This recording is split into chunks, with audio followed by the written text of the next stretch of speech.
Audible studios प्रस्तुत करता है सरिता पत्रिका की कहानी चाहत की शिकार। सौजन्य डेली प्रेस मैगजीन्स। लेखक विनय कुमार पाठक, रोशन कुमार की आवाज में चाहत की शिकार। कुल मिलाकर उसकी जिंदगी की गाड़ी ठीक ठाक चल रही थी। श्वेता से उसका परिचय होने के बाद तो जिंदगी में कोई कमी ही नहीं रह गई थी। बीच बीच में श्वेता उसके पास आती थी और उसकी रातों को गुलजार कर जाया करती थी। वो अपनी जिंदगी से काफी संतुष्ट था, खासकर श्वेता के आने के बाद से। श्वेता समय समय पर उससे थोड़े बहुत पैसे लेती रहती थी, पर उसे इसका जरा भी अफसोस नहीं था, क्योंकि बदले में उसे श्वेता से काफी कुछ मिलता भी था। परेशानी तब हुई जब श्वेता की मांग दिन ब दिन बढ़ने लगी। एक दिन तो उसने उससे बड़ी मांग कर दी। आनंद, मुझे 50,000 रुपए की सख्त जरूरत है। यह उसने आनंद के बालों में प्यार से हाथ फेरते हुए कहा। क्या 50,000 रुपए? तुम पागल तो नहीं हो गई हो श्वेता? आनंद ने चौंक कर उठते हुए कहा था। क्या तुम मेरे लिए इतना भी नहीं कर सकते? पहली बार तुम मुझे मना कर रहे हो। क्या इतना ही प्यार है तुम्हारे दिल में मेरे लिए, या फिर मुझसे मन भर गया है? श्वेता ने प्यार से कहा, देखो, जो रकम मेरे बस में है वो मैं तुम्हें दे सकता हूं, पर 50,000 रुपए? इतने रुपए तो मेरी साल भर की तनख्वाह के बराबर हैं। आनंद ने उसे समझाने की कोशिश की। 7 साल की तनख्वाह के बराबर तो नहीं है ना। एकाएक श्वेता का रुख बदल गया। अगर मैं पुलिस में शिकायत कर दूं तो 7 साल के लिए हवालात में चले जाओगे। सीसीटीवी कैमरे में सबूत है कि तुम मुझे अपने साथ लाते रहे हो। यहां की हर गली नुक्कड़ में सीसीटीवी कैमरे लगे हुए हैं। मेरे कपड़ों पर तुम्हारी करतूत के सबूत भी हैं। वैसे भी आजकल मीटू के चलते बड़े बड़ों की हालत खराब है, फिर तुम्हारी क्या बिसात है? देखो, 50,000 रुपए तो मुझे हर हाल में चाहिए ही चाहिए। तुम कैसे इंतजाम करोगी ये तुम जानो। 1 हफ्ते का समय है तुम्हारे पास, बस।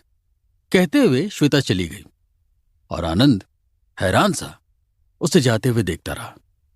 इसके बाद से आनंद काफी चिंतित रहने लगा था। उसकी कुल तनख्वाह 6,000 रुपए महीने थी, जिसमें से 2-3 हजार रुपए तो वो श्वेता पर ही लुटा देता था। 1,000 रुपए घर भेज दिया करता था।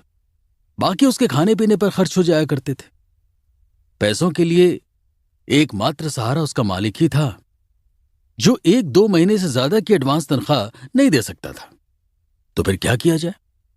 अगर श्वेता ने पुलिस में शिकायत कर दी तो उसे लेने के देने पड़ जाएंगे। 1 साल पहले वो मुंबई आया था।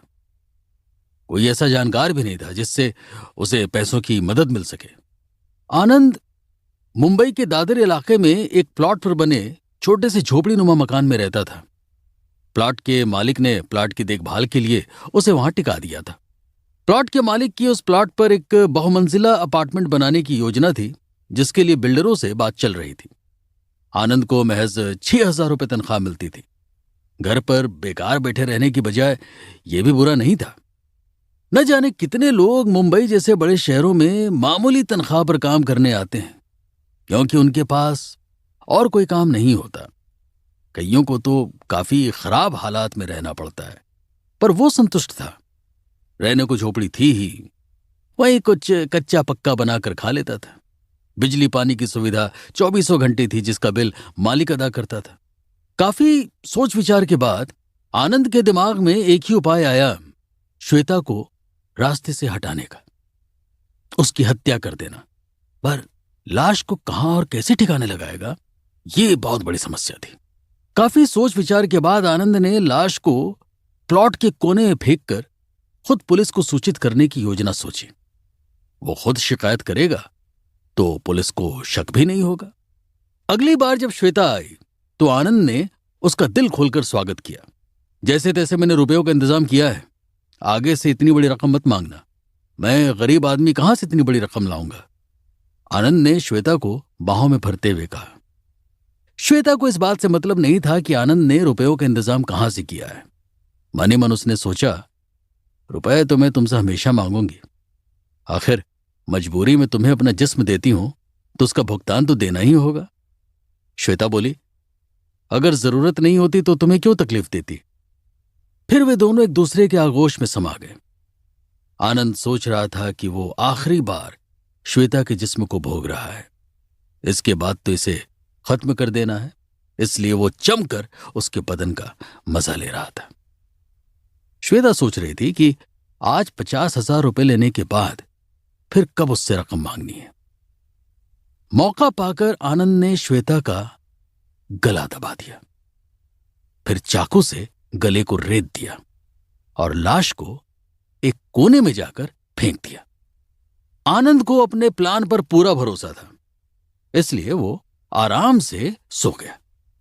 अगले दिन सुबह उसने पुलिस कंट्रोल रूम को फोन कर जानकारी दी कि एक औरत की लाश प्लॉट के कोने में पड़ी हुई है।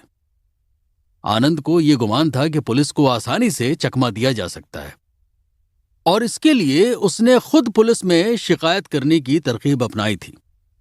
शिकायत करने वाले पर पुलिस भला क्यों शक करेगी, उसने यही सोचा था। पुलिस ने आकर सबसे पहले श्वेता को अस्पताल पहुंचाया, जहां उसे मृत लाया गया घोषित कर दिया गया।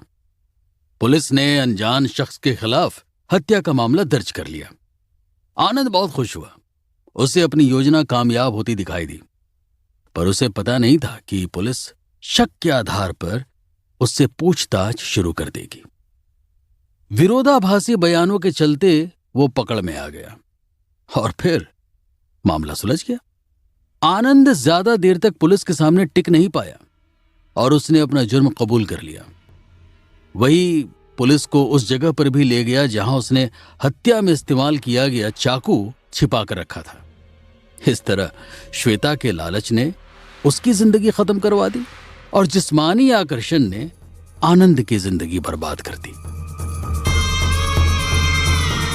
आपने सुनी ऑडिबल स्टूडियोज द्वारा निर्मित सरिता पत्रिका की कहानी चाहत की शिकार।